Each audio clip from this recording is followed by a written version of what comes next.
Welcome to উড়ান পাঠশালা। উড়ান পাঠশালাতে প্রত্যেককে স্বাগত।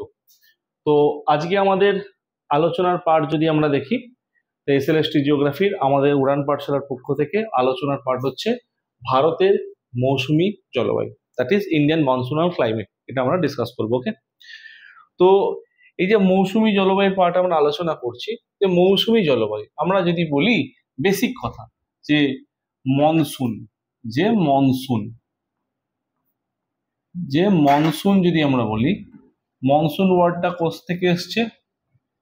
Arabic word, Arabic word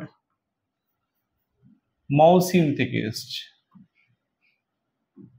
মৌসিম থেকে এসছে। ঠিক আছে, তো এই যে মৌসিম অনেক জায়গায় লেখা থাকে মৌসিম, অ্যাকচুয়াল মৌসিম থেকে এসছে, যার কথার অর্থ যে ঋতু পরিবর্তনকারী বায়ু বা চেঞ্জ অফ সিজনাল উইন্ড, যে সময়ের সাথে সাথে ঋতুর সাথে সাথে বায়ু পরিবর্তন হচ্ছে। তো এর ফার্স্ট পার্ট অলরেডি আমরা করে ফেলেছি, যেটা আমরা সেকেন্ড পার্ট নিয়ে আমরা আলোচনা করছি। তো ভারতের মৌসুমী জলবায়ু কি হচ্ছে? মৌসুম শব্দের এর অর্থ হলো ঋতু বা ঋতু পরিবর্তনকারী বায়ু। এই জন্য পরের লাইনেই বলা আছে, দেখো, ঋতু পরিবর্তনের সঙ্গে সঙ্গে মৌসুমী বায়ু প্রবাহেরও পরিবর্তন হয়। আমরা সিম্পল ভাবে বুঝি এটা। ঋতু পরিবর্তন বলতে কি? ঋতু পরিবর্তন মানে হচ্ছে সূর্যের আপেক্ষিক অবস্থানের পরিবর্তন। পৃথিবী তো ঘুরছে সূর্যের চারদিকে, সূর্য তো স্থির, তাহলে সূর্যের কি রিলেটিভ পজিশন চেঞ্জ হচ্ছে, আপেক্ষিক অবস্থান চেঞ্জ হচ্ছে। তাহলে সূর্যের আপেক্ষিক অবস্থান পরিবর্তনের সঙ্গে সঙ্গে ঋতু চেঞ্জ হচ্ছে, সিজন চেঞ্জ হচ্ছে। তো উইন্টার সামার এই ভ্যারিয়েশনস গুলো আসছে। তো সেই মতো ক্লাইমেটিক ফ্যাক্টর বা ওয়েদারের যে ফ্যাক্টরস গুলো সেগুলো ডেভেলপ করছে এবং চেঞ্জ হচ্ছে। তাহলে সেটাই এখানে বলেছে যে ঋতু পরিবর্তনের সঙ্গে সঙ্গে মৌসুমী বায়ুপ্রবাহেরও পরিবর্তন হয়। সঙ্গে বলছে স্থলভাগ ও জলভাগের উত্তাপের পার্থক্যের ফলে, যে ল্যান্ড এরিয়া এবং ওয়াটার বডি দুটোর উত্তাপের বা টেম্পারেচারের পার্থক্যের ফলে সমুদ্র বায়ু স্থলবায়ুর মতো, that is sea breeze land ব্রিজের মতো মৌসুমী বায়ুরও সৃষ্টি হয়। ভারতের জলবায়ু ও বৃষ্টিপাতে মৌসুমী বায়ুর বিরাট প্রভাব পরিলক্ষিত হয়ে থাকে। এই জন্য ভারতকে মৌসুমী বায়ুর দেশ বলা হয়। মানে ভারতের যে এগ্রিকালচার, আমরা যদি বলি ভারতের যে কৃষিকাজ, তাহলে ভারতের এগ্রিকালচার বা কৃষিকাজ কার ওপর ডিপেন্ডেন্ট? টোটালি মৌসুমী বায়ুর উপর ডিপেন্ডেন্ট। এবং মৌসুমী বায়ু যখন থাকছে না, তখন ইরিগেশন বা জলসেচের উপর ডিপেন্ডেবল। নেক্সট ফার্স্ট পয়েন্ট কি বলেছে? ভারত আন্তঃ মৌসুমী জলবায়ুর দেশ হওয়ায় ভারতের অধিকাংশ বৃষ্টিপাত মৌসুমী বায়ু প্রভাবে হয়ে থাকে। ভারতের টোটাল যা বৃষ্টিপাত হয়, আমরা যদি বলি মৌসুমী বায়ুর প্রভাবে 80% রেনফল হচ্ছে। ওকে, এটা মৌসুমী বায়ু যখন এন্ট্রি নিচ্ছে তার ফলে। প্রত্যাবর্তনকালীন মৌসুমী বায়ু বা রিট্রিটিং মনসুন উইন্ড, তার প্রভাবে 17% রেনফল হচ্ছে। আর ওয়েস্টার্ন ডিস্টারবেন্সের ফলে, আমরা যদি বলি ওয়েস্টার্ন ডিস্টারবেন্স মানে পশ্চিমী ঝঞ্ঝে, তার প্রভাবে 3% বৃষ্টিপাত হচ্ছে।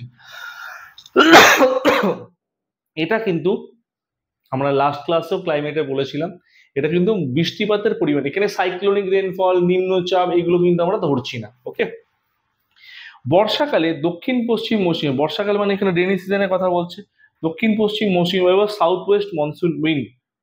তো সাউথ ওয়েস্ট মনসুন উইন্ড কেন বলছে? মৌসুমী বায়ুটা কোন দিক থেকে আসছে সেটা আমরা দেখবো, নর্থ সাউথ ইস্ট ওয়েস্ট। তাহলে আসছে দক্ষিণ পশ্চিম দিক থেকে, কোন দিকে যাচ্ছে দেখবো না, দক্ষিণ পশ্চিম দিক থেকে আসছে, এই সাউথ ওয়েস্ট মনসুন উইন্ড, দক্ষিণ পশ্চিম মৌসুমী বায়ু। শরৎকালে প্রত্যাবর্তনকালীন মৌসুমী বায়ু, প্রত্যাবর্তনকালীন মৌসুমী বায়ু বলতে সেম, ধরো এই নর্থ সাউথ ইস্ট ওয়েস্ট এই দিক থেকে ব্যাক করছে, তাহলে কোন দিক থেকে ব্যাক করছে?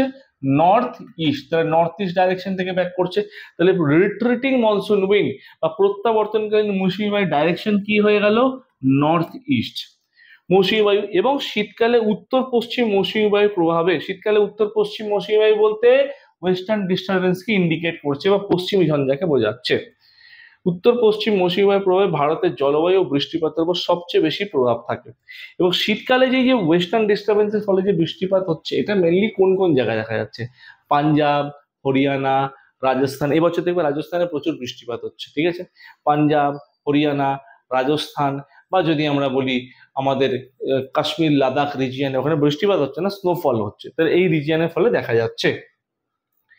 সঙ্গে বলছে এবং শীতকালে উত্তর পূর্ব এই দুটি বিপরীত বায়ু প্রবাহের ফলে, মানে গ্রীষ্মকালে দক্ষিণ পূর্ব এবং শীতকালে উত্তর পূর্ব এই দুটি বায়ু প্রবাহের ফলে আর্দ্র গ্রীষ্মকাল এবং শুষ্ক শীতকাল এই দুটি প্রধান ঋতুর সৃষ্টি হয়েছে। ওকে, তাহলে এটা হচ্ছে আমাদের মৌসুমী বায়ুর বেসিক পার্ট। এই যে মৌসুমী বায়ু বলছি, আরবীয় পর্যটকরা, একটা গল্প বলছি শোনো। আরবীয় পর্যটকরা যখন ভারতে ব্যবসা বাণিজ্য করতে আসতো, তখন কোন ডাইরেকশন দিয়ে বা কোন রুট দিয়ে আসতো তার উপর অনেক কিছু ডিপেন্ড করছে।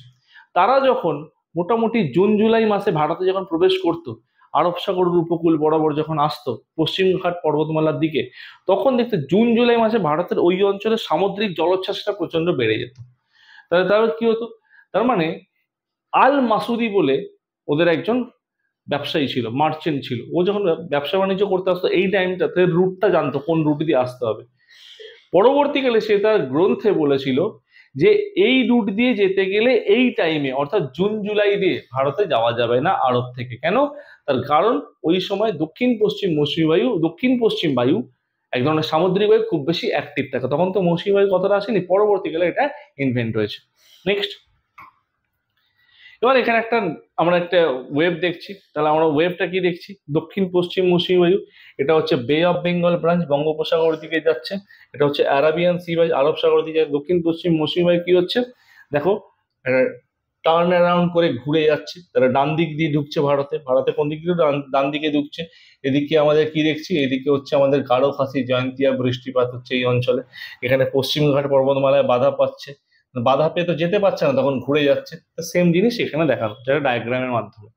নেক্সট, এবার 2 নম্বর পয়েন্টটা কি বলছে?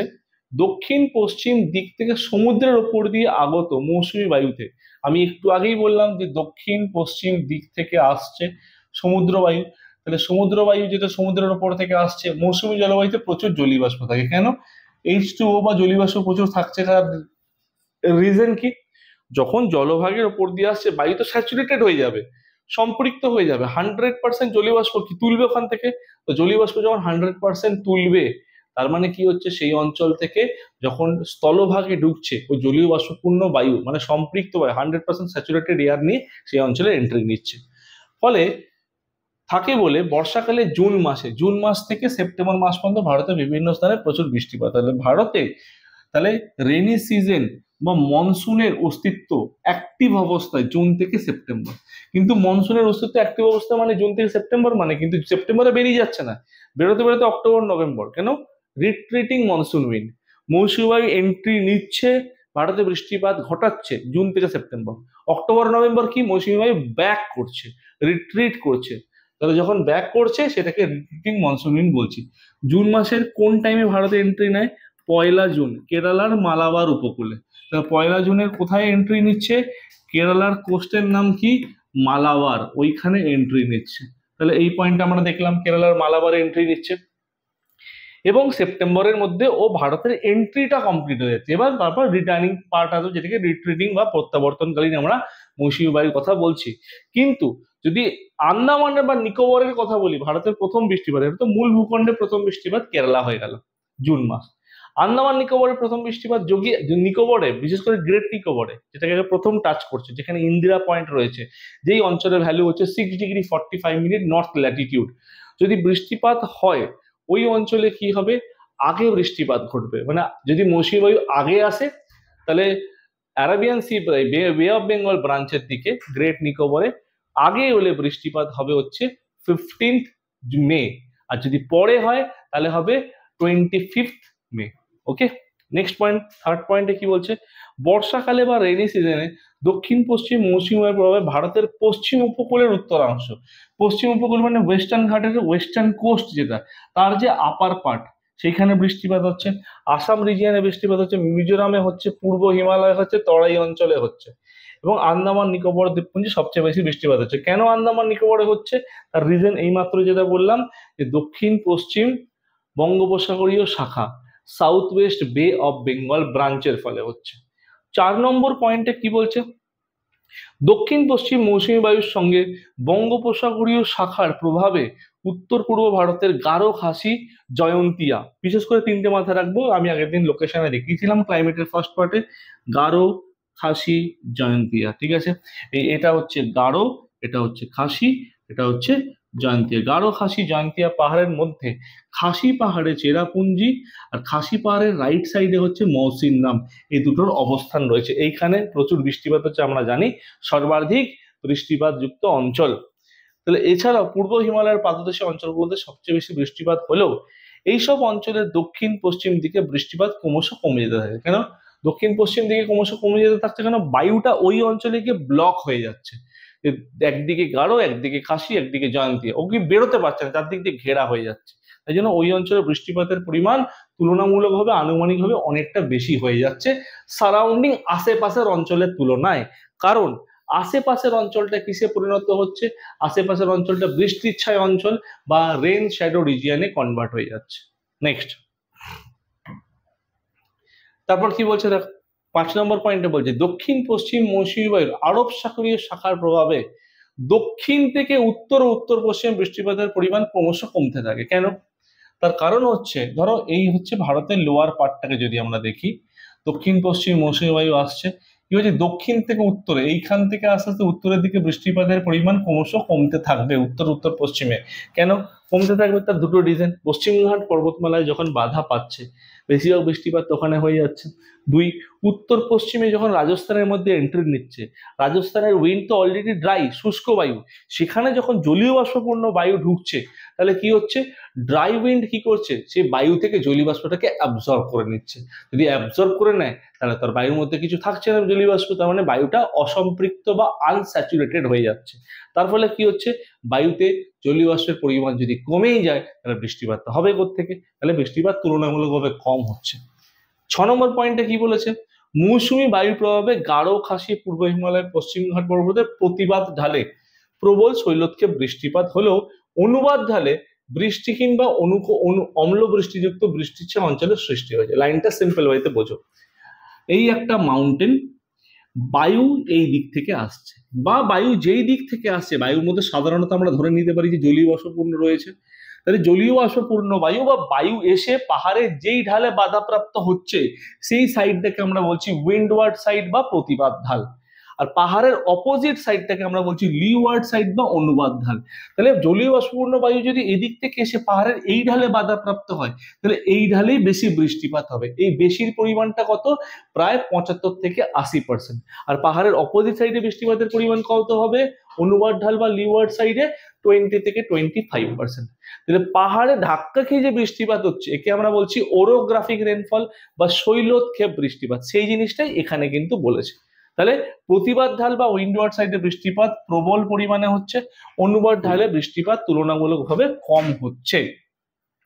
7 নম্বর পয়েন্টে কি বলছে, অক্টোবর নভেম্বর মাস, অক্টোবর নভেম্বর মাস মানে কি মৌসুমী বায়ু ফেরার টাইম, মৌসুমী বায়ু রিট্রিট করছে, মৌসুমী বায়ু ব্যাক করছে।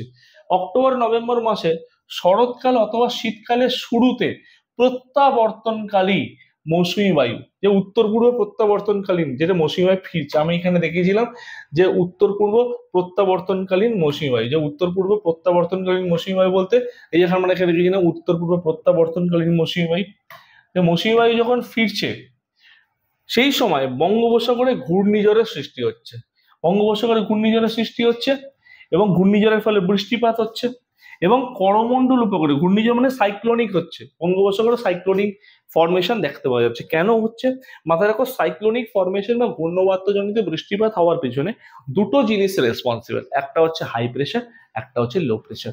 হাই প্রেশার আর লো প্রেশার অ্যাটমসফিয়ারে বৃষ্টিপাত ঘটানোর পক্ষে বায়ু কোন দিক থেকে কোন দিকে যাবে সেটা সবসময় রেসপন্সিবল। আমরা জানি বায়ু কোন দিক থেকে কোন দিকে যায়, উচ্চচাপ থেকে নিম্নচাপের দিকে বা হাই প্রেশার থেকে লো প্রেশারের দিকে। সঙ্গে কি বলছে যে এরপরে করমণ্ডল উপকূলে বৃষ্টিপাত হচ্ছে। করমণ্ডল উপকূল কোথায়? তামিলনাড়ুর উপকূলকে আমরা বলে থাকছি করমণ্ডল উপকূল। করমণ্ডল উপকূলে বৃষ্টিপাত হচ্ছে। করমণ্ডল উপকূলে বছরে কবার বৃষ্টিপাত হয়? 2 বার বৃষ্টিপাত হয়। কখন? এক, মৌসুমী বায়ু যখন ঢুকছে, মৌসুমী বায়ু যখন ঢুকছে কেরালায় যখন হিট করছে, কেরালার মালাবার উপকূলে যখন হিট করছে, পিছন দিকে কে আছে? তামিলনাড়ু।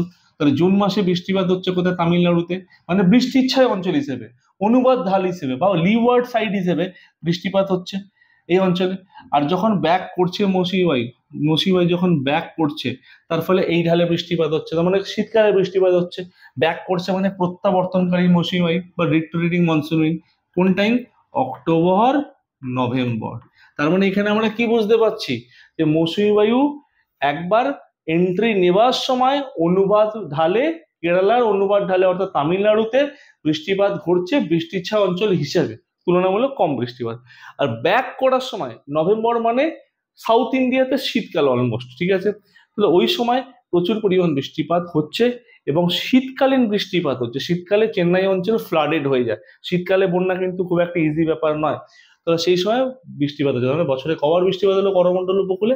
দুবার। একদম মৌসুমী বায়ু এন্ট্রি নেওয়ার সময় সাউথ ওয়েস্ট মনসুন উইন্ডের ব্যাকওয়ার্ডে থাকার ফলে, বৃষ্টির অঞ্চলে থাকার ফলে, একবার ডিরেক্ট এসে হিট করছে প্রত্যাবর্তনকালীন মৌসুমী বায়ু শীতকালে। তাহলে এটা কি হয়ে গেল? শীতকালীন বৃষ্টিপাত। তাহলে কখনো যদি আমাদের পরীক্ষায় কোশ্চেন করে যে মৌসুমী বায়ু প্রবাহের ফলে শীতকালীন বৃষ্টিপাত ভারতের কোথায় হয়ে থাকে, সেটাকে আমরা কি বলবো? সেটাকে আমরা বলবো হচ্ছে দ্যাট ইজ করমণ্ডল উপকূল, মৌসুমী বায়ু প্রবাহের ফলে। আর এছাড়া ভারতের শীতকালীন বৃষ্টিপাত কোথায় হয় মৌসুমী বায়ু প্রবাহ ছাড়াও? পশ্চিমী ঝঞ্ঝার ফলে পাঞ্জাবে, হরিয়ানাতে, পশ্চিমী ঝঞ্ঝার ফলে কিন্তু ওয়েস্টার্ন ডিস্টার্বেন্সের ফলে শীতকালীন বৃষ্টিপাত। তাহলে শীতকালীন বৃষ্টিপাত ভারতে দুটো জায়গায় হয়ে থাকে। নেক্সট 8 নম্বর পয়েন্ট। তাহলে 5, 6, 7 হয়ে গেল। 8 নম্বর পয়েন্ট, উত্তর পূর্ব মৌসুমী বায়ু। উত্তর পূর্ব মৌসুমী বায়ু কিন্তু ব্যাক করছে, রিট্রিটিং, যেটা ব্যাক করছে তার ডাইরেকশন যদি আমি দেখি উত্তর পূর্ব মৌসুমী বায়ু এই দিক থেকে আসছে, ঠিক আছে, এই দিক থেকে আসছে, কোথায় যাচ্ছে না। উত্তর পূর্ব মৌসুমী বায়ুর প্রভাবে শীতকালে ভারতে বৃষ্টিপাত খুব একটা হয় না, কেবলমাত্র করমণ্ডল উপকূলে ডিসেম্বর মাসে কিছু বৃষ্টিপাত হয়। দেখো কোন মাস বলছে? ডিসেম্বর। অ্যাকচুয়াল বৃষ্টিপাত হয় নভেম্বর মাস, ঠিক আছে, যদি লেট করে সেটা হচ্ছে ডিসেম্বর, ঠিক আছে, নভেম্বরের এন্ড বা লেট করলে ডিসেম্বরের প্রথমের দিকে চলে যায়, সেখানে বৃষ্টিপাত হচ্ছে এবং এই বৃষ্টিপাতটা বেশ ভারী বর্ষণই হয়, কিন্তু হেভি রেনফল হয়ে থাকে। ওকে, নেক্সট পয়েন্ট, 9 নম্বর পয়েন্ট, দক্ষিণ পশ্চিম মৌসুমী বায়ুর প্রভাবে ভারতে গ্রীষ্মকালীন উষ্ণতা কিছুটা কমে যায়। দক্ষিণ পশ্চিম মৌসুমী বায়ু যখন এন্ট্রি নিচ্ছে পশ্চিমঘাট পর্বতমালা দিয়ে, গুজরাট এবং বিন্ধ্য পর্বতের মাঝখানের অংশ দিয়ে যেটা এন্ট্রি নিচ্ছে, যেটা আমরা লাস্ট ক্লাসে ক্লাইমেটের ক্লাসে আমরা অলরেডি দেখেছি যে গ্রীষ্মকালীন উষ্ণতা কিছুটা কমে যাচ্ছে। 10 নম্বর পয়েন্টে কি, যে বৃষ্টিপাত হলে কি হয়? বৃষ্টিপাত হলে তো টেম্পারেচারটা কমে যাচ্ছে। বৃষ্টিপাত হচ্ছে সেই জায়গায় যে লো প্রেশারটা থাকছে, লো প্রেশারটা কিসে কি করছে? লো প্রেশারটাকে কমিয়ে দিচ্ছে। লো প্রেশারটাকে কমিয়ে দিচ্ছে মানে কি? আরো লো করে দিচ্ছে না, লো প্রেশারটাকে কমিয়ে দিচ্ছে, মানে সেখানে হাই প্রেশার আস্তে আস্তে ক্রিয়েট হচ্ছে। ওকে, টেম্পারেচারটা কমে যাচ্ছে। 10 নম্বর পয়েন্ট যদি বলি, মৌসুমী বৃষ্টিপাতের ফলে হিমালয় পর্বত সহ ভারতের বিভিন্ন অংশে চিরহরিৎ মানে এভারগ্রিন ফরেস্ট, পর্ণমোচী মানে ডেসিডুয়াস ফরেস্ট, পর্ণমোচী মানে ডেসিডুয়াস ফরেস্ট, ডেসিডুয়াস ফরেস্ট, চিরহরিৎ মানে হচ্ছে এভারগ্রিন ফরেস্ট, এগুলো লক্ষ্য করা যাচ্ছে এবং সরলবর্গীয় বৃক্ষের গভীর অরণ্যের সৃষ্টি হয়েছে। এইসব অরণ্য থেকে মূল্যবান কাঠ এবং অন্যান্য অরণ্য সম্পদ পাওয়া যায়। তাই হোক, যে পয়েন্টগুলো বললাম এত অব্দি প্রত্যেকের ক্লিয়ার, এত অব্দি কারো কোনো ডাউট থাকার কথা নয়, কেন এগুলো অলরেডি আমরা প্র্যাকটিক্যাল লেভেলে আমরা ডায়াগ্রাম বেসিসে বুঝেছি, সেখানে থিওরিটিক্যাল কিছু পার্ট আমরা ডিসকাস করছি। ওকে, যেটা পার্ট 2 এর মধ্যে পড়ছে আমাদের। নেক্সট, এবার বৈশিষ্ট্য নিয়ে কিছু আলোচনা করবো আমরা। বৈশিষ্ট্যতে কি বলছে? মৌসুমী বায়ুর দ্বারা ভারতের জলবায়ু বিশেষভাবে প্রভাবিত হওয়ায় ভারতবর্ষকে আর্দ্র মৌসুমী জলবায়ুর দেশ বলা হয়। আর্দ্র মানে কি? ময়েস্ট, মৌসুমী বলতে মনসুন, জলবায়ু বলতে ক্লাইমেট। তাহলে ভারত হচ্ছে ময়েস্ট মনসুনাল ক্লাইমেট বা ময়েস্ট মনসুন ক্লাইমেট ভারতে লক্ষ্য করা যাচ্ছে। ভারতের জলবায়ু নিম্নলিখিত প্রধান বৈশিষ্ট্যগুলো কি কি? ফার্স্ট হচ্ছে ঋতু পরিবর্তন। দেখো, ঋতু পরিবর্তন বলতে টাইম পিরিয়ডটাকে বোঝো। বছরের বিভিন্ন সময় ঋতু পরিবর্তন হলো ভারতের জলবায়ুর অন্যতম প্রধান কারণ। মার্চ থেকে মে মাস কি হচ্ছে? মার্চ থেকে মে গ্রীষ্মকাল, জুন থেকে সেপ্টেম্বর বর্ষাকাল, অক্টোবর মাস থেকে নভেম্বর মাস শরৎকাল, ডিসেম্বর থেকে ফেব্রুয়ারি শীতকাল। টাইম পিরিয়ড যখন চেঞ্জ হচ্ছে, আমরা চারটাতে দেখলাম, তখন কি হচ্ছে যে আমাদের ঋতু পরিবর্তন হচ্ছে। প্রত্যেকটা ক্ষেত্রে দেখো, গ্রীষ্মকাল, বর্ষাকাল, শীতকাল, শরৎকাল, প্রত্যেকটা একটা জিনিসের পার্থক্য আমরা লক্ষ্য করছি, কি? টেম্পারেচার, তাপমাত্রার পার্থক্য হচ্ছে। আর তাপমাত্রার পার্থক্য হওয়ার ফলে আর কিসের পার্থক্য লক্ষ্য করা যাচ্ছে? বৃষ্টিপাতের পার্থক্য লক্ষ্য করা যাচ্ছে। তাপমাত্রার সঙ্গে আর কিসের পার্থক্য লক্ষ্য করা যাচ্ছে? বৃষ্টিপাতের পার্থক্য কিন্তু আমরা লক্ষ্য করতে পারছি। ওকে, নেক্সট, এই চারটি প্রধান ঋতু ভারতের জলবায়ুতে চক্রাকারে আবর্তিত হচ্ছে। এছাড়া ভারতে শীতের আগে হেমন্ত এবং শীতের পরে বসন্ত নামে অপর দুটি শাখার বা ঋতুর আভাস পাওয়া যাচ্ছে। কিন্তু দেখো, এই যে শীত, হেমন্ত, গ্রীষ্ম, বর্ষা, শরৎ, হেমন্ত, শীত, বসন্ত, বাংলায় যেগুলো বলে থাকি, এগুলো কিন্তু আমাদের বোঝার সুবিধার জন্য। অ্যাকচুয়াল কিন্তু এই ক্লাইমেটিক ফ্যাক্টরগুলোকে আমরা চারটে টাইমের ফ্রেমে ভাগ করতে পারি। চারটে টাইম ফ্রেম কি কি? এই যে মার্চ থেকে মে, জুন থেকে সেপ্টেম্বর, অক্টোবর থেকে নভেম্বর, ডিসেম্বর থেকে ফেব্রুয়ারি, ফেব্রুয়ারি পর আবার দেখো মার্চ। মানে টাইম ফ্রেম অনুযায়ী চারটে কিন্তু। এবার এগুলো হচ্ছে অ্যাডিশনাল। ওকে, নেক্সট, মৌসুমী বায়ু প্রবাহ, দ্যাট ইজ মনসুনাল উইন্ড ফ্লো। গ্রীষ্মকালীন দক্ষিণ পশ্চিম মৌসুমী, বারবার গ্রীষ্মকালীন দক্ষিণ পশ্চিম বলছে কেন? যখন এন্ট্রি নিচ্ছে ভারতে তখন হচ্ছে জুন মাস, আর জুন মাসের আগেরটা হচ্ছে মে মাস। মে মাসে ভারতে গরম সব থেকে বেশি হয়। সব থেকে বেশি হওয়ার জন্য ভারতের মূল ভূখণ্ডে বা ল্যান্ড এরিয়াতে এক্সেসিভ লো প্রেশার ক্রিয়েট হয়ে থাকে। তাহলে লো প্রেশার ক্রিয়েট হয়ে থাকে যখন, তখন জলভাগের বা ইন্ডিয়ান ওশান বা বে অফ বেঙ্গল বা অ্যারাবিয়ান সি ব্রাঞ্চের ক্ষেত্রে হাই প্রেশার থাকে। তাহলে হাই প্রেশার থেকে বায়ুটা কি হচ্ছে? লো প্রেশারের দিকে ছুটে আসছে। কেন? লো প্রেশারে যে বায়ুটা থাকে সেটা গরম হয়ে যাচ্ছে, আর গরম বায়ু মানে উষ্ণ বায়ু, উষ্ণ বায়ু হালকা হয়ে ওপরের দিকে উঠে যাচ্ছে। ওপরের দিকে যখন উঠছে, ও জলভাগ থেকে জলীয় বাষ্পকে নিয়ে উপরে উঠছে, তাহলে সেই জায়গাটা শূন্যস্থান ক্রিয়েট হচ্ছে। আর বায়ুতে কোনো জায়গায় শূন্যস্থান থাকে না, সেই জায়গাটাকে পূরণ করার জন্য আশেপাশের অঞ্চল থেকে বায়ু কি হবে? ছুটে আসবে। তাহলে বায়ুটা কোন দিক থেকে কোন দিকে ছুটছে?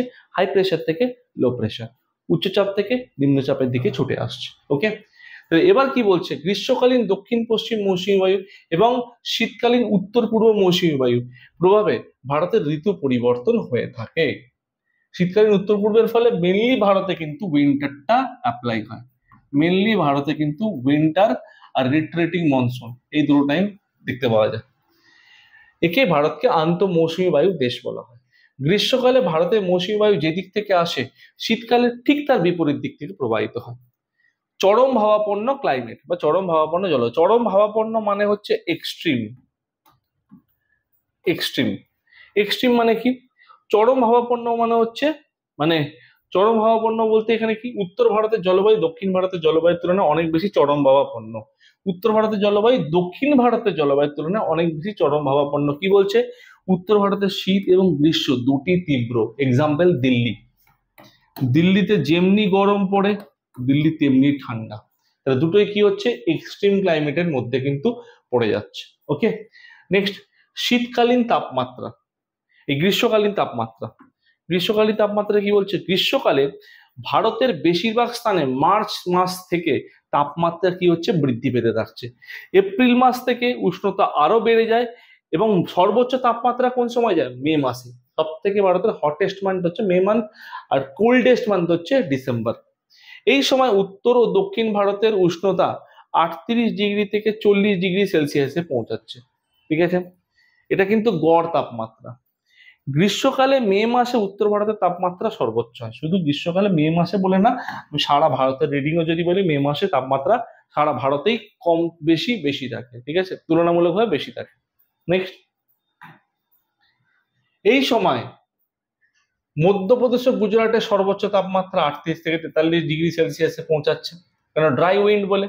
গ্রীষ্মকালে মে মাসে উত্তর পশ্চিম ভারতে শুষ্ক অঞ্চল, এটা শুষ্ক হবে না, এটা শুষ্ক হবে। ঠিক আছে, মানে শুষ্ক মানে হচ্ছে, আমি ড্রাই বলে দিচ্ছি, দ্যাট ইজ শুষ্ক অঞ্চল। শুষ্ক অঞ্চল সবচেয়ে বেশি উত্তপ্ত হয়। গ্রীষ্মকালে সময় সময় পশ্চিম ভারতের থর মরুভূমি অঞ্চলের তাপমাত্রা 48 ডিগ্রি সেলসিয়াসও ছাড়িয়ে যেতে পারে। এই থর মরুভূমি অঞ্চলের তাপমাত্রা সাধারণত 44 ডিগ্রি সেলসিয়াস থেকে 52 ডিগ্রি সেলসিয়াসের মধ্যে ঘোরাফেরা করে। আর যদি এর অ্যাভারেজ বলি, দেখো অ্যাভারেজটা এখানে লেখা আছে 48 ডিগ্রি সেলসিয়াস। ওকে, শীতকালীন তাপমাত্রা। শীতকালে উত্তর ভারতের তাপমাত্রা দক্ষিণ ভারতের তাপমাত্রার তুলনায় বেশি কম থাকে, মানে বেশ কম থাকে। তার কারণটা কি? মাউন্টেন রিজিয়ন, হিমালয় আছে, হাই অল্টিটিউড এরিয়া, বরফ পড়ছে। তার মানে কি হচ্ছে? এই অঞ্চলে শৈত্য প্রবাহ বা ঠান্ডা বায়ুর প্রবাহটা তুলনামূলক বেশি দেখা যাচ্ছে। তাই জন্য শীতকালে ঠান্ডা বেশি এই অঞ্চলে। উত্তর ভারতের তাপমাত্রা গড়ে 10 ডিগ্রি সেলসিয়াস থেকে 10 থেকে 15 ডিগ্রি সেলসিয়াস। কিন্তু আমরা জানি শীতকালে শীতকালে যদি বলি পাহাড়ি এলাকায় দিনের বেলা হয়তো 10 থেকে 15 ডিগ্রি সেলসিয়াস থাকতে পারে, বাট শীতকালে ডিসেম্বর জানুয়ারিতে পাহাড়ি এলাকায় রাতের বেলা টেম্পারেচার তোমরাও জানো যে 10 থেকে 15 থাকে না, আর নিচের দিকে চলে যায়, যে 7, 8, 6 এই জায়গায় টেম্পারেচার চলে যায় পাহাড়ি অঞ্চলে, ঠিক আছে। এবার অল্টিটিউড যদি আরো বাড়ে, আমি যদি লাদাখে চলে যাই, তাহলে টেম্পারেচার ডেফিনেটলি আরো কমবে, শীতকালে মাইনাসে রান করে। শীতকালে দক্ষিণ ভারতের গড় তাপমাত্রা 25 ডিগ্রি সেলসিয়াসের কাছাকাছি। এবার এই জায়গাটা বোঝো, শীতকাল দক্ষিণ ভারতে কমফোর্টেবল, এই জন্য যত ফরেনাররা আসে সাউথ ইন্ডিয়ানরা কি প্রেফার করে, কোথায় দক্ষিণ ভারতটা কোথায়, মানে তারা শীতকালে কোথায় থাকবে, দক্ষিণ ভারতে থাকবে। তার রিজন কি? তার রিজন একটাই, তার রিজন হচ্ছে শীতকালে দক্ষিণ ভারতে এই টেম্পারেচার তুমি কিছু ফিল করতে পারবে না, মানে ঠান্ডা অনুভব হবে না, গরম অনুভব হবে না, তার টেম্পারেট ক্লাইমেট, নাতিশীতোষ্ণ জলবায়ু, না শীত না উষ্ণ, মানে কমফোর্টেবল রিল্যাক্সিং ক্লাইমেট, মানে এই জায়গাটা এনজয়েবল ক্লাইমেট দেখতে পাওয়া যায় দক্ষিণ ভারতে কিন্তু। ওকে, নেক্সট। এবার বৃষ্টিপাতের কথা বলছে, বৃষ্টিপাতের আন্ডারে কিছু পয়েন্ট আমরা বুঝি। ভারতের মোট বৃষ্টিপাতের 84% বৃষ্টিপাত গ্রীষ্মকাল ও বর্ষাকালে। এবার এই যে 84%, এটা কিন্তু এই 80 থেকে 84% এর মধ্যেই ঘোরাফেরা করে। ওকে, 13% শরৎকালে, এরকম তো এক্সাক্ট বলা যায় না, 84, 13, 5, 4 এরকম এক্সাক্ট বলা যায় না, একটা রেঞ্জ, যে 13% শরৎকালে, 13% শরৎকালে বলতে আমি বলতে পারি 13 থেকে 15%, এবং 3% শীতকালে হয়। আমি তোমাদের বলেছিলাম কয়েকটা স্লাইড আগে, ওয়েস্টার্ন ডিস্টারবেন্সেস ফলে বা পশ্চিমী ঝঞ্ঝার ফলে 3% বৃষ্টিপাত হয়, সেটা কবে হয়? শীতকালে। এই সেই 3% বৃষ্টিপাত হচ্ছে, ঠিক আছে। এটা কিন্তু কার ফলে? পশ্চিমী ঝঞ্ঝা বা ওয়েস্টার্ন ডিস্টারবেন্সেস এর ফলে। তারপর ক্ষয় বা সেকেন্ড পয়েন্টে কি বলছে, দক্ষিণ পশ্চিম মৌসুমী বায়ুর প্রভাবে গ্রীষ্মকালে ও বর্ষাকালে, অর্থাৎ June July August, June July August বলতে কি, আমাদের তিনটে হচ্ছে বর্ষাকাল, এবং সেপ্টেম্বর মাসে কি হচ্ছে, ভারতের বৃষ্টিপাতের পরিমাণ সর্বাধিক হয়ে থাকে। জুন জুলাই আগস্ট সেপ্টেম্বর, মানে যত জুন থেকে যত সেপ্টেম্বরের দিকে আসো, বৃষ্টিপাতের পরিমাণ তুলনামূলকভাবে কিছুটা হলেও কমতে থাকে। তারপর কি বলছে, উত্তর পূর্ব মৌসুমী বায়ু, মানে যখন মৌসুমী বায়ু ব্যাক করছে, রিট্রিট করছে, প্রত্যাবর্তন করছে, তখন বলছে তার প্রভাবে শীতকালে প্রায় শুকনো থাকে। শীতকাল আমাদের এমনি ড্রাই, শুকনো থাকে। তামিলনাড়ুর উত্তর পূর্ব দিকে, তামিলনাড়ুর উত্তর পূর্ব দিক মানে করমণ্ডল উপকূল অবস্থিত, করমণ্ডল উপকূল ছাড়া ভারতের অন্যত্র শীতকালে তেমন বৃষ্টিপাত হয় না। রিমেম্বার দ্যাট পয়েন্ট, করমণ্ডল উপকূল ছাড়া শীতকালে ভারতে তেমন কোনো বৃষ্টিপাত হয় না মৌসুমী বায়ু প্রবাহের ফলে। পশ্চিমী ঝঞ্ঝা কিন্তু পাঞ্জাবে হয়, ঠিক আছে, তাহলে সেই কথাটা এখানে খেয়াল রাখবো। পশ্চিমী ঝঞ্ঝা এবং বঙ্গোপসাগর সৃষ্টি হওয়া, পশ্চিমী ঝঞ্ঝা মানে ওয়েস্টার্ন ডিস্টারবেন্স, পশ্চিমী ঝঞ্ঝা এবং বঙ্গোপসাগর সৃষ্টি হওয়া নিম্নচাপের ফলে ঘূর্ণিঝড়ের প্রভাবে শীতকালে কিছুটা বৃষ্টিপাত হয়। পশ্চিমী ঝঞ্ঝার ফলে কোথায় হয় আমি বলেছিলাম? পাঞ্জাব হরিয়ানা। তাহলে এই যে গ আর খ, লাস্ট যে দুটো পয়েন্ট দেখলাম, গ আর ঘ, এই দুটো কিন্তু মোস্ট ইম্পর্টেন্ট পয়েন্ট, যেগুলো আমরা কনসেপ্ট ধরে ধরে আলোচনা করছি, যার ডিটেলসটা আমরা অলরেডি প্র্যাকটিক্যাল লেভেলে বা ডায়াগ্রামেটিক লেভেলে আমরা জিনিসগুলো কিন্তু বুঝেছি অলরেডি। নেক্সট, ভারতে বৃষ্টিপাত একটানা না হয় মাঝে মাঝে বৃষ্টিপাতে বিরতি ঘটে। ওই বিরতি মানে কি, হাই প্রেশার লো প্রেশারের পজিশন চেঞ্জ, মাঝখানে কোথাও সাইক্লোন ফর্ম করে যাওয়া। সাইক্লোন মানে ওই ঝড় নয় কিন্তু, সাইক্লোনিক রেনফল, নিম্নচাপের ফলে যে বৃষ্টিপাত, ঠিক আছে, ঝড় আসছে না তো, নিম্নচাপের ফলে বৃষ্টিপাত, ওর ফর্ম করে যাওয়া, প্রেশার বেল্টের চেঞ্জ হয়ে যাওয়া, হিট বেল্টের পজিশন চেঞ্জ হয়ে যাওয়া, তার ফলে কিছু জিনিস দেখতে পাওয়া যায়, ঠিক আছে। ভারতে মৌসুমী বৃষ্টিপাতের সঠিক সময় এবং পরিমাণ এক এক বছরে এক এক রকম হয়। যে সঠিক সময় যদি বলি, জুন মাসের 1 তারিখ সঠিক সময়। এবছর যেমন 2025 যেমন 24শে মে, অর্থাৎ 8 দিন আগে ঢুকেছে, কোনো বছর দেরি করতে পারে। এবং এক এক বছর বৃষ্টিপাতের পরিমাণ এক এক রকম হয়। কেন? প্রত্যেক বছর সমান নয় কেন? যে বছর লা নিনা অ্যাক্টিভ থাকবে সে বছর বৃষ্টিপাত বেশি হবে। এবছর লা নিনা অ্যাক্টিভ আছে। যে বছর লা নিনার অপোজিট অর্থাৎ এল নিনো অ্যাক্টিভ থাকবে সে বছর বৃষ্টিপাত তুলনামূলকভাবে কম হবে, ঠিক আছে। তাহলে এবছর প্রচুর বৃষ্টিপাত হচ্ছে 2025-এ, তার মানে কি এবছর লা নিনা তুলনামূলকভাবে অ্যাক্টিভ। নেক্সট পয়েন্ট, ভারতে মৌসুমী বৃষ্টিপাতের সঠিক সময় এবং পরিমাণ এক এক বছর এক এক রকম হয়, যেটা আমরা দেখলাম। মৌসুমী বৃষ্টিপাতের স্বল্পতা কোনো বছর ভারতে খরার অন্যতম প্রধান কারণ। তাহলে ভারতে খরা বা ড্রট হওয়ার প্রধান রিজন যদি বলি, 1, মৌসুমী বায়ুর কম বৃষ্টিপাত, যেটা এখানে লেখা আছে, আর 2, মৌসুমী বায়ু অল্প বৃষ্টিপাত নিয়ে আবার পরে আসছে। মৌসুমী বায়ু কি অল্প বৃষ্টিপাত নিয়ে আবার পরে আসছে, ঠিক আছে। নেক্সট পয়েন্ট, এটা প্রধান কারণ। এবং অতিরিক্ত মৌসুমী বৃষ্টিপাত ভারতের বন্যার অন্যতম কারণ। এবছর যেমন ভারতের অতিরিক্ত বৃষ্টিপাত হচ্ছে মৌসুমীর ফলে, তো সেটা ওভারঅল বৃষ্টিপাতের পরিমাণ কত, সেটা ওভারঅল বৃষ্টিপাতের পরিমাণ কত। ওকে, নেক্সট, ভারতে আঞ্চলিক বৃষ্টিপাতের অসম বন্টন দেখা যায়। আঞ্চলিক বৃষ্টিপাতের অসম বন্টন দেখা যায় মানে রিজিওনাল যে রেনফল দেখতে পাওয়া যায় তার আনইভেন ডিস্ট্রিবিউশন, সব জায়গায় ভারতে সমান দেখতে পাওয়া যায় না। ভারতের পশ্চিম উপকূল, আন্দামান নিকোবর, উত্তর পূর্বের রাজ্য বিশেষ করে মেঘালয়, এই উত্তরবঙ্গের অত্যাধিক বৃষ্টিপাত হয়। আবার রাজস্থানের মরুভূমি, লাদাখ, কারাকোরাম, জাসকা প্রভৃতি অঞ্চলে অতি স্বল্প বৃষ্টিপাত হয়, এদের শুষ্ক অঞ্চল বলে। যদি আমরা এখানে বলি তাহলে ওভারঅল আমরা বলতে পারবো যে ভারতে দুটো জিনিস আমরা এখানে দেখতে পাই। দুটো জিনিস কি কি? নাম্বার ওয়ান, প্রথম কথা হচ্ছে যেটা প্রতিবার ঢালে থাকবে বৃষ্টিপাত বেশি হবে, যেটা অনুবার ঢালে থাকবে বৃষ্টিপাত তুলনামূলকভাবে কম হয়ে যাবে। ওকে, নেক্সট, ভারতের জলবায়ুতে, এবার আমরা যদি বলি ভারতের জলবায়ুতে হিমালয় পর্বতের প্রভাব, সিম্পল আগে বোঝো তারপর আমরা লেখায় আসছি। হিমালয় পর্বত ভারতের উত্তরে অবস্থান করার জন্য, আমরা ছবিটা দেখি, হিমালয় পর্বত ভারতের উত্তরে অবস্থান করছে।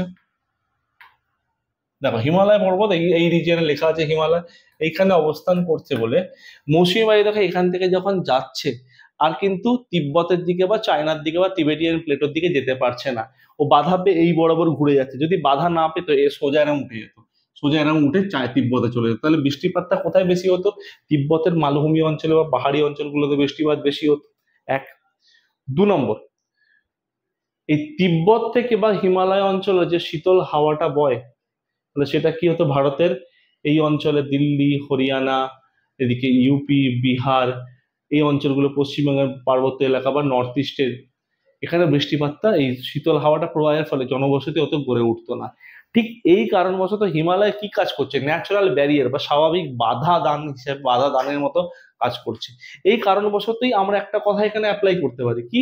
সেটা হচ্ছে যে হিমালয় প্রাকৃতিক বাধা হিসেবে কাজ করছে। ওকে, এবং এখানে যদি একটা পয়েন্টকে আমরা ইনক্লুড করি সেক্ষেত্রে আমরা কি বলতে পারবো? যে তিব্বত অঞ্চলে জনবসতি বা জনসংখ্যা তুলনামূলকভাবে অনেকটা কম। তার কারণ কি? চায়নার এই অঞ্চলে জনসংখ্যা কম কেন? টেরেন ক্লাইমেট, পার্বত্য এলাকা, ঠান্ডা অতিরিক্ত বেশি, তার জন্য এই অঞ্চলে জনসংখ্যা বা জনবসতির আদর্শ বা উপযুক্ত জায়গা নয়। নেক্সট, এবার আমরা যেটা থিওরি পড়ছিলাম সেখানে চলে আসি।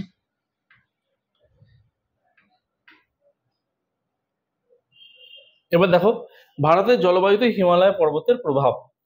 ভারতের সমগ্র উত্তর ভাগ জুড়ে হিমালয় পর্বত শ্রেণী অবিস্তৃত, শুধুমাত্র উত্তর না, উত্তর পূর্ব অংশও কিছুটা রয়েছে। তাকে ভারতের জলবায়ুর উপর হিমালয় পর্বতের অসাধারণ প্রভাব রয়েছে। ওকে, নেক্সট, হিমালয় পর্বতের অবস্থান ভারতীয় উপমহাদেশকে হিমালয় পর্বতের পজিশন বা অবস্থান ভারতীয় উপমহাদেশ থেকে, একটু আগেই বললাম তিব্বত থেকে বা সেন্ট্রাল এশিয়া থেকে বা মঙ্গোলিয়া থেকে যে শীতল হাওয়াটা আসছে, সেই হাড় কাঁপানো শীতের হাত থেকে রক্ষা করেছে। এবং হিমালয় পর্বত না থাকলে ভারতেও রাশিয়া ও চীনের মতো তীব্র শীতের প্রাবল্য দেখতে পেত। রাশিয়া বলতে সাইবেরিয়া অঞ্চল থেকে হাওয়াটা আসছে, মঙ্গোলিয়া হয়ে চীনের তিব্বত অঞ্চলে, কিন্তু বাধা পেয়ে যাচ্ছে হিমালয়ের জন্য। নাহলে ভারতেরও এই জায়গায় অতিরিক্ত ঠান্ডা মানে শীতল আবহাওয়ার জন্য জনবসতি তুলনামূলকভাবে কম হতো। নেক্সট পয়েন্টে যদি আমরা যাই, সমুদ্র থেকে আগত জলীয় বাষ্পপূর্ণ দক্ষিণ পশ্চিম বায়ু হিমালয় পর্বতের দক্ষিণ ঢালে বাধা পেয়ে, যেটা একটু আগে দেখালাম যে জলীয় বাষ্পপূর্ণ বায়ুটা বাধা পাচ্ছে, ঘুরে যাচ্ছে, বাধা পেয়ে উত্তর ও মধ্য ভারতের বিস্তীর্ণ অঞ্চলে প্রচুর বৃষ্টিপাত হয়। আর এই অঞ্চলেই কিন্তু পাঞ্জাব, বিহার, ইউপি, এই অঞ্চলেই কিন্তু, বা আমরা যদি বলি হরিয়ানা, এই অঞ্চলেই কিন্তু আমাদের প্লেন্স বা সমতল ভূমি রয়েছে। ঠিক আছে, তো সমতল ভূমি, এখানে চাষবাস ভালো হচ্ছে। মৌসুমী বায়ু প্রবাহের দ্বারা সংগঠিত বৃষ্টিপাতে হিমালয় পর্বতের অসাধারণ প্রভাব রয়েছে। বাধা পাচ্ছে তবেই বৃষ্টিপাত হচ্ছে। আর আমরা যে বলি না প্রত্যাবর্তনকালীন মৌসুমী বায়ু, প্রত্যাবর্তনকালীন মৌসুমী বায়ু বা রিট্রিটিং মনসুন উইন্ড ভারতে থাকতোই না যদি বায়ুটা বাধা না পেয়ে ব্যাক করতো। যদি বায়ুটা বাধা পেত, বাধা পেয়ে যদি বাধা যদি না পেতো তাহলে ব্যাকই করার প্রশ্ন নেই, তাহলে রিট্রিটিং মনসুন উইন্ড থাকতোই না। হয়তো ভারতে অক্টোবর নভেম্বরে যে একটা প্রত্যাবর্তনকালীন মৌসুমী টাইম পিরিয়ড পড়ছি বা সেই যে ওই সময় যে টেম্পারেচার থাকছে, এরকম আমরা কিছু দেখতে পেতাম না। ওকে, তারপর কি বলছে? ভারত এমনিতেও ভারতে এমনিতেও উষ্ণ মৌসুমী জলবায়ুর দেশ হলেও উচ্চতার ক্ষেত্রে উচ্চতার প্রভাবে হিমালয়ের উঁচু পার্বত্য অঞ্চলে অনেকটা তুন্দ্রা অঞ্চলের মতো অতি শীতল জলবায়ু লক্ষ্য করা যায়। উঁচু পার্বত্য অঞ্চল মানে হাই অল্টিটিউডিনাল এরিয়া। এখানে কি দেখা যাচ্ছে, তুন্দ্রা অঞ্চলের মতো। তুন্দ্রা অঞ্চলে কি, রাশিয়ার যে তুন্দ্রা অঞ্চল, এখানে টেম্পারেচার প্রচুর কম থাকে। এই টেম্পারেচার প্রচুর কম থাকার জন্য, টেম্পারেচার এই অঞ্চলে প্রচুর কম থাকার জন্য কি হচ্ছে, এইখানে জনসংখ্যা প্রপার ওয়েতে গড়ে উঠছে না। যেমন আমরা বলি হিমালয়ের ইয়াক, গরম সহ্য করতে পারে না, ওদের হিমালয় থাকে। এবার হিমালয়ের এই যে টেম্পারেচারটা যদি কমে যায়, মানে কমে যায় মানে কি, টেম্পারেচার যদি ক্রমশ বাড়তে থাকে তাহলে বরফগুলো গলতে শুরু করবে, তাহলে ইয়াকের জন্য আদর্শ অবস্থা হবে না। তার মানে এখানে আমরা একটা জিনিস কি বুঝছি, যেখানে টেম্পারেচারের খুব খুব কম, টুয়ার্ডস মাইনাস, মাইনাস নয় মাইনাসের দিকে রান করছে, সেখানে কিন্তু বসবাসের আদর্শ উপযুক্ত গড়ে উঠছে না।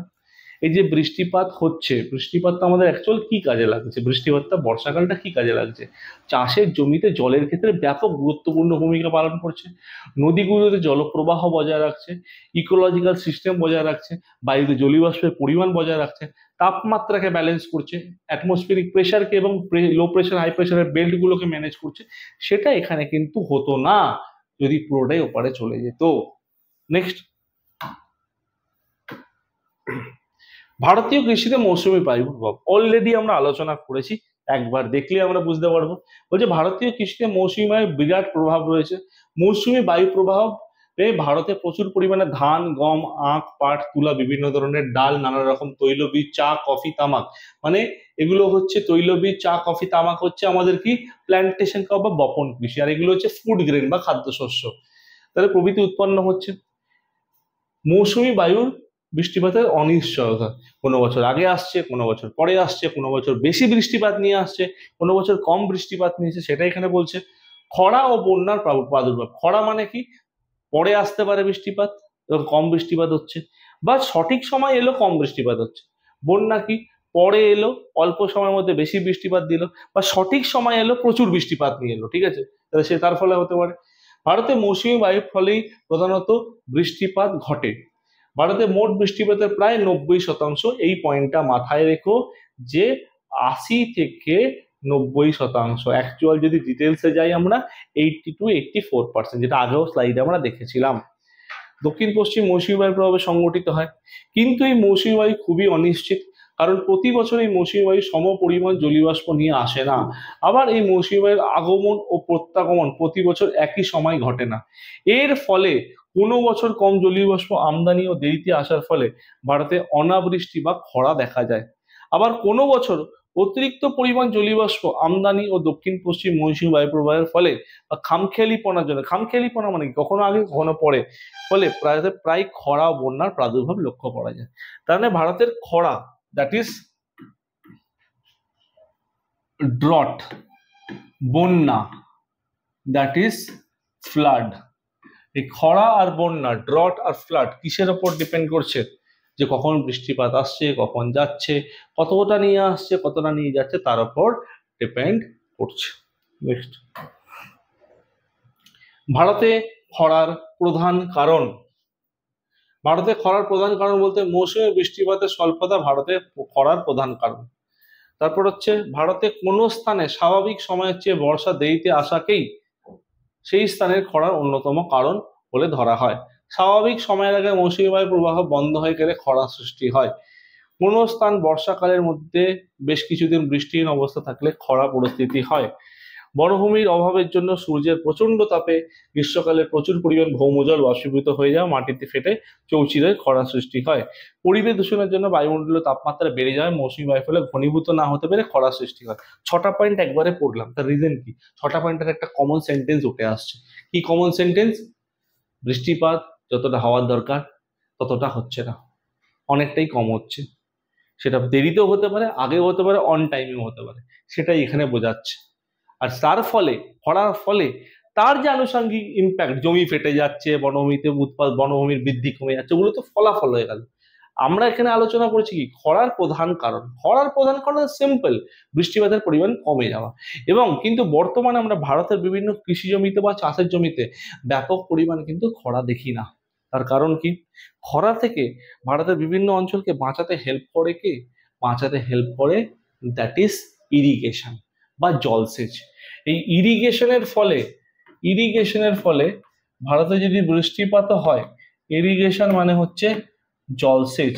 এই ইরিগেশনের ফলে ভারতে যদি কম বৃষ্টিপাত হয়, তার ফলেও আমরা কি বলতে পারি? তার ফলেও আমরা বলতে পারি যে সেটাকে মেক আপ হয়ে যায়। কেন? ভারতের রিভার সিস্টেমগুলোর সঙ্গে ইন্টারলকিং চ্যানেল বা ইন্টার চ্যানেল যেগুলো কানেকশন হয়েছে, সেগুলো কি হচ্ছে? জলের সাপ্লাই লাইনটা মেনটেন করছে। এই জন্য ভারতের কৃষিকাজ এত ডেভেলপড। একটা সময় ছিল ডেফিনেটলি যে 2005 সাল অবধি ভারতের কৃষি ব্যবস্থা জলবায়ুর উপরেই ডিপেন্ডেবল ছিল।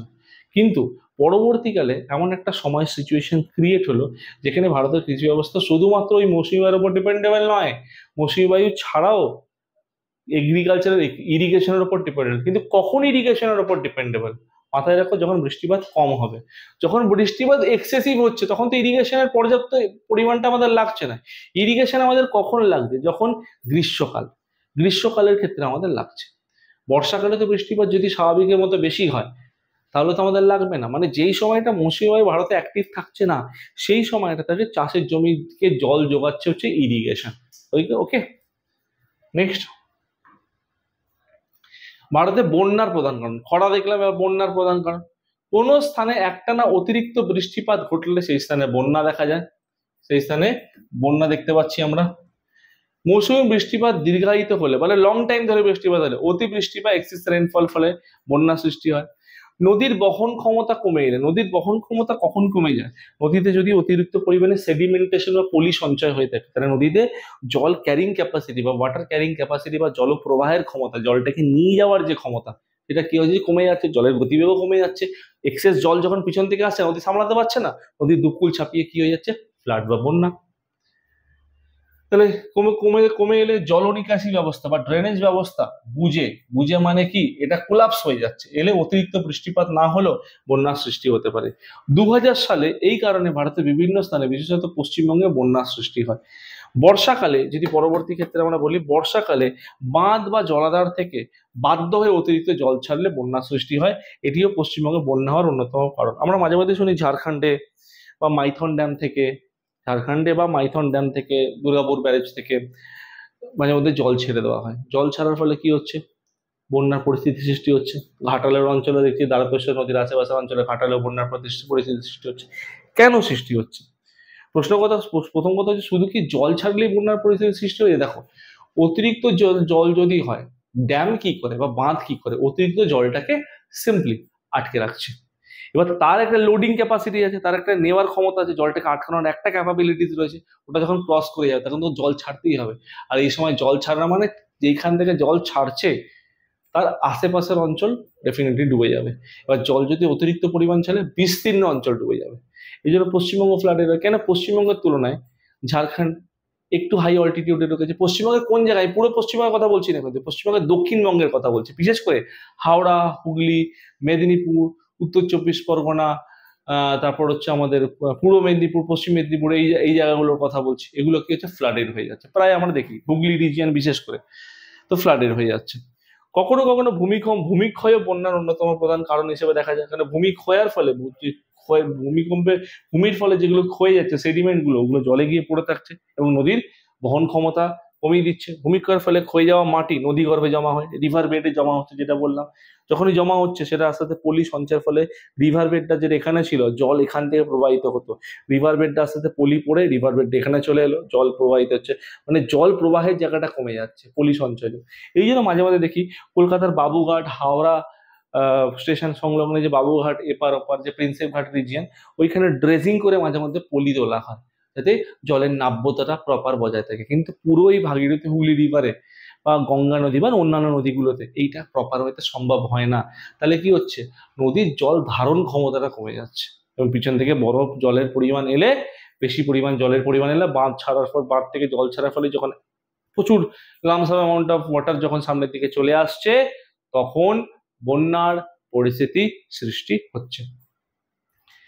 তাহলে এবং নদীর গভীরতা কমিয়ে দেয়, যেটা আমরা এতক্ষণ বললাম। এর ফলে নদীর জল বহন ক্ষমতা, ওয়াটার ক্যারিং ক্যাপাসিটি কমে যাচ্ছে, বন্যার সৃষ্টি হচ্ছে। সিম্পল লজিক্যাল অ্যান্সার কোশ্চেন এগুলো, ঠিক আছে। ভারতে খরা বন্যা নিয়ন্ত্রণের উপায়, এটা আমাদের ভালো পয়েন্ট, যে ভারতে বন্যা প্রবণ অঞ্চলগুলোর নির্দিষ্ট উপযুক্ত স্থানগুলোতে ছোট ছোট বাঁধ, যে মানে জল এলে যে বিভিন্ন বাঁধে অল্প অল্প করে জলটাকে আটকে রাখা যায়, একসাথে পুরো বেরিয়ে যাচ্ছে না, এবং ছোট ছোট জলাশয় মানে ওই ছোট ছোট পুকুর বা খাল বিলের মতো কেটে রাখা, তৈরি করা, সেগুলোকে আমি ওই অন্য সময় ওই মাছ চাষ করার ক্ষেত্রেও কাজে লাগাতে পারি, ঠিক আছে। তো প্রধান নদী উপনদীগুলোর মতো বড় বড় বাঁধ ও জলাশয় তৈরি করে বন্যার জলকে ধরে রেখে তার ক্ষতিকর প্রভাব থেকে বন্যার প্রবণ অঞ্চলগুলোর আদিবাসীদের রক্ষা করা। যেমন এই যে ছোট ছোট জলাশয় তৈরি করা, আমরা জানি হুগলি রিজিয়নের একটা অঞ্চল নাম বলি, যে শেওড়াফুলি রিজিয়নের পরবর্তী অংশ, সেটা হচ্ছে দিয়ারা। দিয়ারা অঞ্চল, এই দিয়ারা অঞ্চল হুগলি রিজিয়নে, মালদার একটা অঞ্চল আছে দিয়ারা, ওই দিয়ারা নয় কিন্তু, আমি হুগলির পরের স্টেশনের কথা, ওই শেওড়াফুলির পরের স্টেশনের কথা বলছি, দিয়ারা। ওই দিয়ারা অঞ্চলে কি দেখতে পাচ্ছি, এরকম ছোট ছোট প্রচুর জলাশয় কেটে রাখা আছে, অতিরিক্ত জল এলে তখন ওইগুলো বুঝে যাচ্ছে, কিছুটা মেকআপ হচ্ছে, এবং বাকি সারা বছর কি হচ্ছে, মাছ চাষ হচ্ছে। তবে কি হচ্ছে, গ্রীষ্মকালে খরাজনিত পরিস্থিতির সময় যখন ড্রট হচ্ছে, বাঁধ ও জলাশয়ের ধারকে ধরে রাখার জন্য আধুনিক প্রক্রিয়ার সাহায্যে জলসেচের কাজে লাগিয়ে বন্যা প্রবণ অঞ্চলের বহু দূরবর্তী খরা প্রবণ অঞ্চলকে খরার প্রকোপ থেকে মুক্ত করা সম্ভব হচ্ছে। নেক্সট লাস্ট পয়েন্ট আমাদের, কখনো কখনো ভূমিক্ষয়ও বন্যার অন্যতম কারণ হিসেবে দেখা যায়। ভূমিক্ষয়ের ফলে মানে যেখানে সয়েল ইরোশন হচ্ছে, সয়েল ইরোশন হচ্ছে দেখা যায়, ভূমিক্ষয়ের ফলে ক্ষয়ে যাওয়া মাটি নদীগর্ভে জমা হচ্ছে, নদীর গভীরতা কমিয়ে দিচ্ছে, নদীগর্ভ আরো বর্ষার জল বহন করতে পারে না বলে বর্ষাকালে নদীতে বন্যা দেখা দিচ্ছে, যেটা আমাদের আলোচনা হয়েছে অলরেডি। নদীগর্ভের তাহলে ডেপথ কমে যাচ্ছে, জল নিয়ে যাওয়ার ক্যাপাসিটি কমে যাচ্ছে, তাহলে নদীগর্ভ বুঝে গেলে বর্ষাকালে জল বিকাশের অতিরিক্ত পথ রুদ্ধ হয়ে বন্যার সৃষ্টি হচ্ছে, ধরে রাখতে পারছে না, সারপ্লাস করে দিচ্ছে, বাইরে বার করে দিচ্ছে। এই নদীগর্ভের নিয়মিত ড্রেজিং, যেটা আমি বললাম এক্ষুনি, ওই হাওড়া বাবুঘাট প্রিন্সেপঘাট অঞ্চলে হয়ে থাকে, যে নিয়মিত অঞ্চলে ড্রেজিং করে তাদের নাব্যতা বাড়িয়ে দিচ্ছে, রিভারের ফ্লো বাড়িয়ে দিচ্ছে, জলের স্পিড, তোমরা যদি বাবুঘাট অঞ্চল বা হাওড়া অঞ্চলে দেখো, নদীর গতিবেগে জলের প্রবাহের পরিমাণটা অনেকটা বেশি, দেখলেই বুঝতে পারবে। নাব্যতা বাড়িয়ে দিয়ে বন্যার প্রকোপটাকে অনেকটা কমানো যায়। বনভূমির অভাবের জন্য বৃষ্টিপাত কম হলে, মানে পর্যাপ্ত, তাহলে বৃষ্টিপাত কম হচ্ছে যখন বনভূমি কম থাকছে, তাহলে পর্যাপ্ত পরিমাণে বৃক্ষরোপণ বা গাছ লাগানো প্রকল্পে সাহায্য করা, প্রচুর গাছ লাগিয়ে আংশিকভাবে খরা নিয়ন্ত্রণ করা সম্ভব, আংশিকভাবে। কিন্তু লার্জ স্কেলে যদি আমরা বলি, লার্জ স্কেলের ক্ষেত্রে আমাদের বন্যার খরা নিয়ন্ত্রণে এই দুটি হচ্ছে প্রধান রিজন। ওকে, তো আই হোপ প্রত্যেকের ক্লিয়ার এতটা অবধি। তাহলে মৌসুমী বায়ুর আমরা পার্ট 2 এর সেকশনটা আলোচনা করলাম। তো এই জায়গাগুলো ডিটেলসে দেখে নেবে, পার্ট 1 ডেফিনেটলি দেখে নেবে, 1.5 ঘন্টার ওপর ভিডিওস আছে ওটা। তো ওই পার্টটা দেখার পর এই পার্টটা দেখলে বুঝতে অনেকটা ইজি হবে, কেন ওখানে পুরো কনসেপচুয়ালি বোঝানো আছে, এখানে থিওরিটিক্যালি যে জায়গাগুলো ওখানে গ্যাপ ছিল সেগুলো আমরা এখানে আলোচনা করলাম। প্রত্যেককে ধন্যবাদ, থ্যাংক ইউ। এবং এই নোটটা পাওয়ার জন্য উড়ান পাঠশালার প্লে স্টোর থেকে অ্যাপটা ডাউনলোড করে নিয়ে ওখানে সমস্ত কিছু ইনফরমেশন পেয়ে যাবে। আমাদের দেখবে নিচে দেখবে টোল ফ্রি নাম্বারও আছে, যদি কোনো ডাউট হয় ওখানে কল করে নিন। ওকে, থ্যাংক ইউ সকলকে।